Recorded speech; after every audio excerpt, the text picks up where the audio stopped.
Olá, vamos falar sobre modelos matemáticos e funções. Então, a primeira parte falando sobre função linear. O estudo de 2010, ele nos diz que o modelo matemático é uma descrição matemática, frequentemente por meio de uma função ou de uma equação de um fenômeno do mundo real, né? Ou seja, como o trabalho de uma população, a demanda por determinado produto, a velocidade de um objeto caindo, a concentração de um produto em uma determinada reação química, o custo da redução de poluentes e assim outros, né?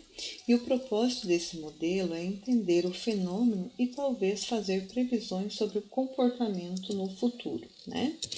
E ele também nos fornece uma figura que ilustra, então, o processo, né, de modelagem. Primeiro seria o problema do mundo real. A partir desse problema do mundo real, nós vamos formular, então, buscar, né, as variáveis dependentes e independentes, tá? Buscar hipóteses, né, que simplifiquem o fenômeno o suficiente, tornando-o matematicamente tratável, né?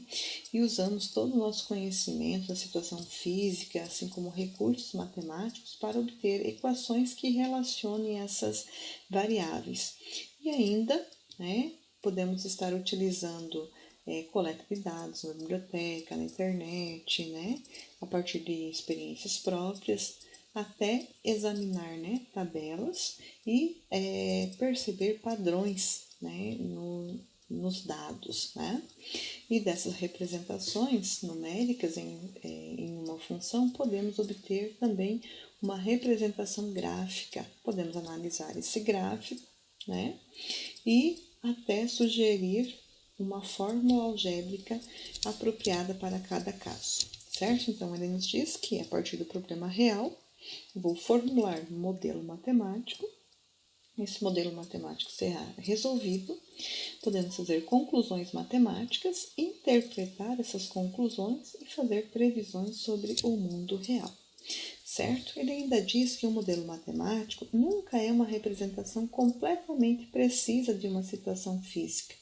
Ela é uma idealização, né? Ou seja, um bom modelo simplifica a realidade o bastante para permitir cálculos matemáticos, mantendo, porém, precisão suficiente para conclusões significativas. Importante entender também que esse modelo tem limitações, né? E o autor nos diz que a palavra final é sempre da mãe natureza, né? Nós é que devemos adequar, então, o nosso modelo, né? Devemos ir reformulando esse nosso modelo, então, certo?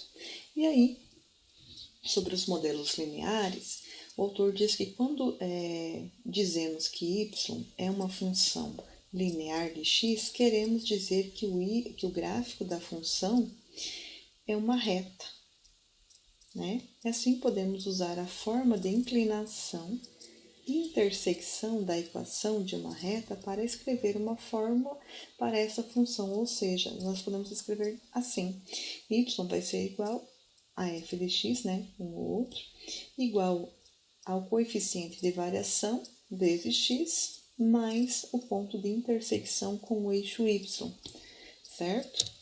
E aí, uma característica peculiar das funções lineares é que elas variam uma taxa crescente, ou para mais ou para menos, mas sempre crescente. Um exemplo que ele nos dá é o gráfico, né, a tabela 3x menos 2 e a tabela de valores amostrais. Nesse caso, ele nos diz que x sofre um aumento de 0,1 e o valor de y se eleva a 0,3. Dessa forma, f de x cresce 3 vezes mais rápido que x. Isso significa o quê? Que a taxa de inclinação do nosso gráfico é 3, né? A taxa de variação, então, né, de y em relação a x é 3. Isso construído no GeoGebra, então nós vamos ter o nosso gráfico, que estamos vendo aqui que ele é um gráfico crescente, ou seja, aumenta valores para x, aumenta valores para y. E aqui também percebemos que enquanto x cresce 0,1, y vai crescer 0,3, ou seja, y cresce 3 vezes mais rápido do que x, desculpa. nos dá um exemplo, então, dizendo que à medida que o ar seco se move para cima, ele se expande e esfria. Uma constatação. Se a temperatura do solo for de 20 graus centígrados e a temperatura a uma altitude de 1 quilômetro for de 10 graus, expresse a temperatura em T, temperatura T em graus centígrados, como uma função de altitude H em quilômetros, supondo que um modelo linear seja apropriado. Letra B, faça o gráfico dessa função e indique o que ela representa, o que a inclinação representa. E letra C, qual é a temperatura a 2,5 km de altura. Então, já trazendo a solução, ele nos diz que, da forma que nós mostramos antes, T vai ser igual a M vezes H mais B. Eu tenho algumas informações e vou estar substituindo. Que informações são essas? Que, quando T é igual a 20, a altura vai ser igual a 0, né? Então, a temperatura é 20, a altura igual a 0. Substituindo, eu vou ter, então, 20 igual M vezes 0, 0, mais B. Eu vou ter, então, que 20 vai ser igual a B. Já achei a minha intersecção com o eixo Y. Outro dado que ele nos dá é que T igual a 10, né, vai ser a uma altura de 1 km. Então, substituindo T igual a 10, H igual a 1, eu vou ter o quê? Eu vou ter que 10 vai ser igual a M mais 20. Eu quero isolar o M, esse 20 vai passar para o membro da esquerda, 10 menos 20, que vai ser igual a M. Então, quer dizer que negativo 10 é igual a M. Meu coeficiente de variação vai ser negativo 10. E aí, substituindo na fórmula, então, né, para organizar, eu vou ter T vai ser igual ao meu M, que é negativo 10 vezes H, mais meu B, que é 20. Prontinho, meu modelo matemático, minha fórmula, então, para calcular o coeficiente de variação dessa temperatura. Não, desculpa. Para calcular, né, a temperatura dependendo da altura desse determinado exemplo. E aí, fazendo o gráfico com o GeoGebra, eu vou ver que esse gráfico ele é decrescente, né? Ou seja, quanto mais aumenta valores para x, menos são os valores de y, certo? Tenho aqui as raízes da função, 2 e 0, e a intersecção com o eixo y, 0 e 20. O que então essa inclinação indica, né? Essa variação M, negativo 10, representa a taxa de variação da temperatura em relação à altura. E C, qual é a temperatura a 2,5 km de altura? Então, já vimos, né, que eu tenho a formulazinha, que é o meu modelo matemático. Agora, vou aplicar outras situações. Que outras situações? Variou a altura aqui para 2,5. Eu vou substituir no lugar do H, 2,5. Então, T vai ser igual a negativo 10 vezes 2,5 mais 20. Negativo 10 vezes 2,5, negativo 25 mais 20, negativo 5 graus centígrados. No exemplo 2, ele fornece uma lista de níveis médios de dióxido de carbono na atmosfera, medidas em partes por milhões no observatório de Mauna Loa e Nilo, né, no Havaí, de 1980 a 2002. Então, ele pede, use os dados da tabela 1 para encontrar um modelo para o nível de dióxido de carbono. Então, essa é a tabela, esse é o gráfico, né? Eu já lancei essa tabela no Excel, lancei lá no Excel, né? E aí, deixa eu só deletar aqui para mostrar, né? Deletei meu gráfico. Vim aqui, construir a tabela, vou inserir, quero um gráfico de dispersão, aqui meu gráfico.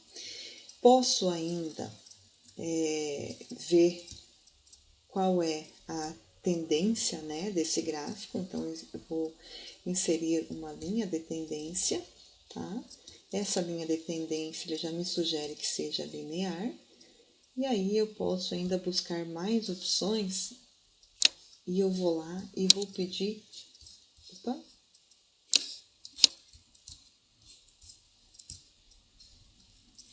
Eu vou lá e vou pedir para que ele exiba a equação do gráfico, né? Olha ali, ele já exibiu a equação do gráfico. Vou deixar um pouquinho maior.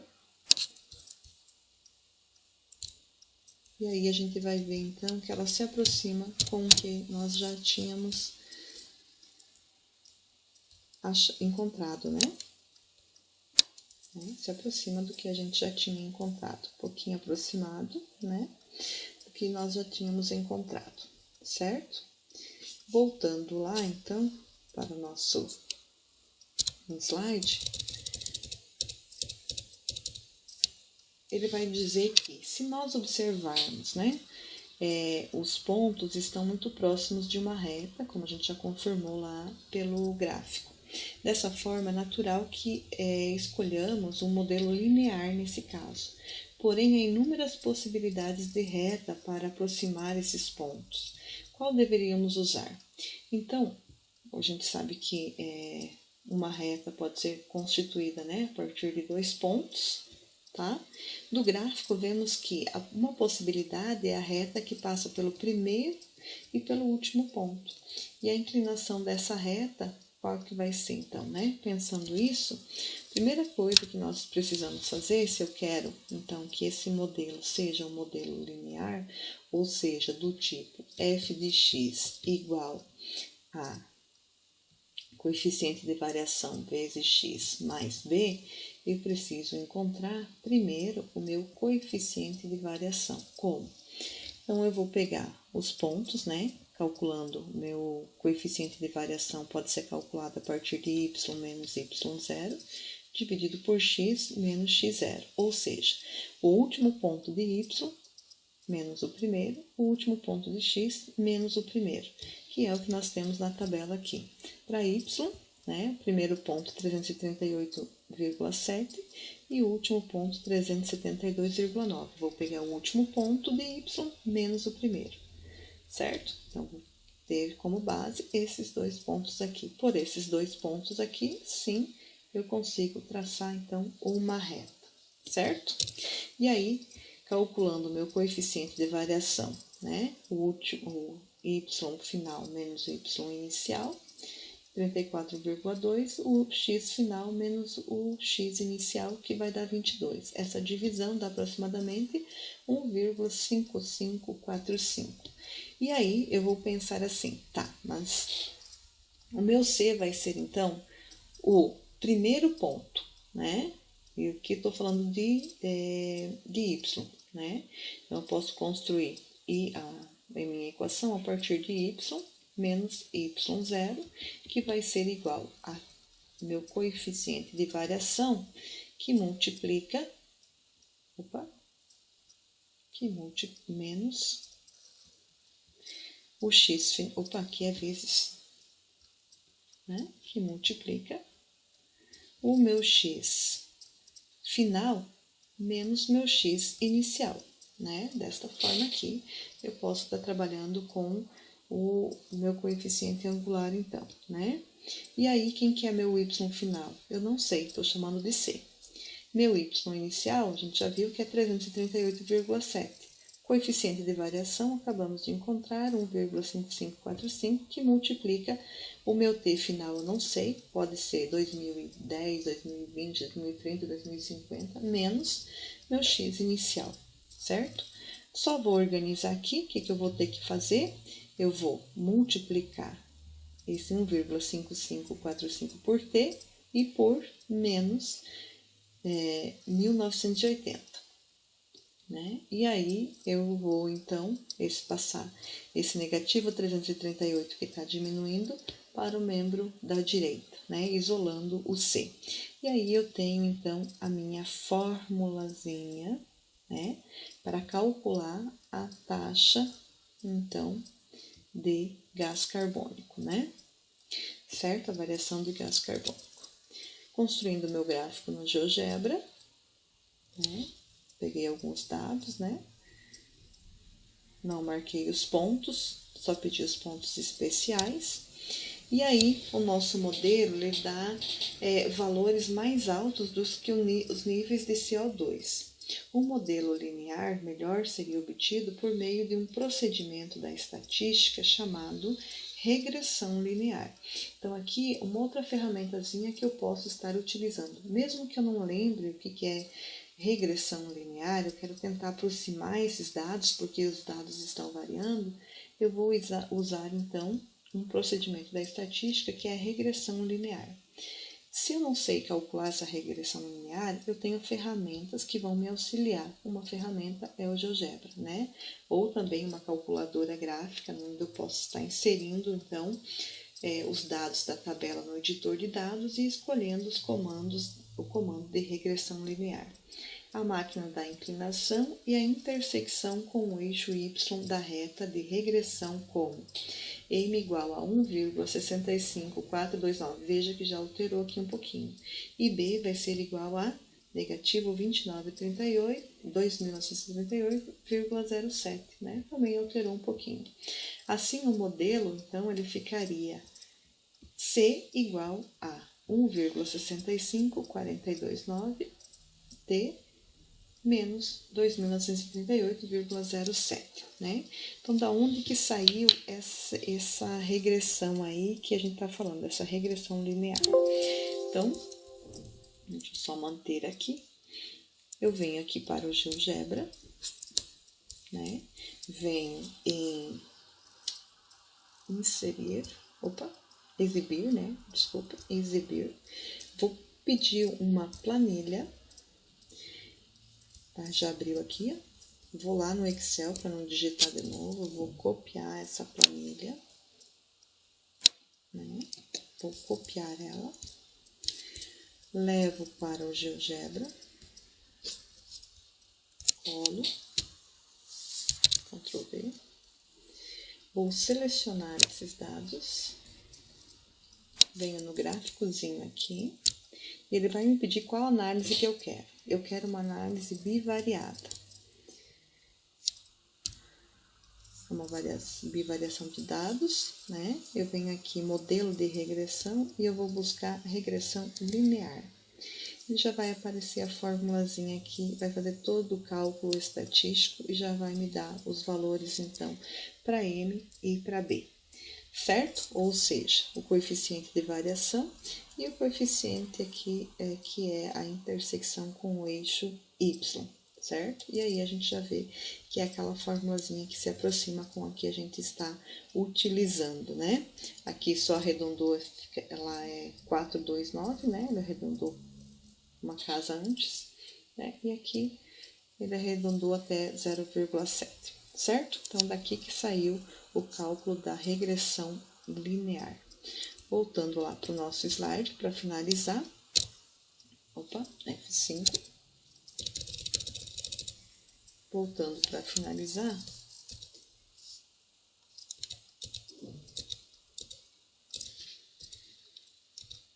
ele vai me pedir, então, uma atividade, né? A partir da fórmula apresentada no exemplo 2, estime o nível de CO2 para 1987, 2015 e 2030. Então, vou fazer o primeiro, né? Então, vamos lá. Cadê a formulazinha? C, que vai ser igual. Cadê minha formulazinha?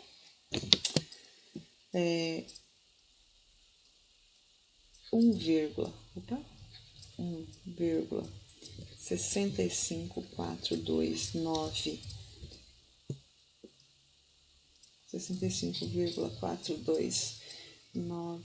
deixa eu só pegar aqui, T, né? T menos 2.938,07. Então, agora o meu valor vai ser o tempo 1987, C vai ser igual a 1,65429 vezes 1987, menos 2.938,07. E eu vou ter que esse valor, então, né, vai ser de 349 aproximadamente. Isso quer dizer que o nível de CO2 em 1987 é de aproximadamente 349 ppm. Olhando para os nossos dados, eu vou ver que eu tinha 1986 e 1988. Então, eu busquei o dado que vai estar aqui em 1987, né? Então, esse dado vai estar entre 1986 e 1987, 349 ppm, né? E aí eu vou ver que o autor traz que isso é uma interpolação, ou seja, é como se eu tivesse feito uma média, né, desses dois valores, certo? E aí agora vocês calculam então para 2015 e para 2030, certo?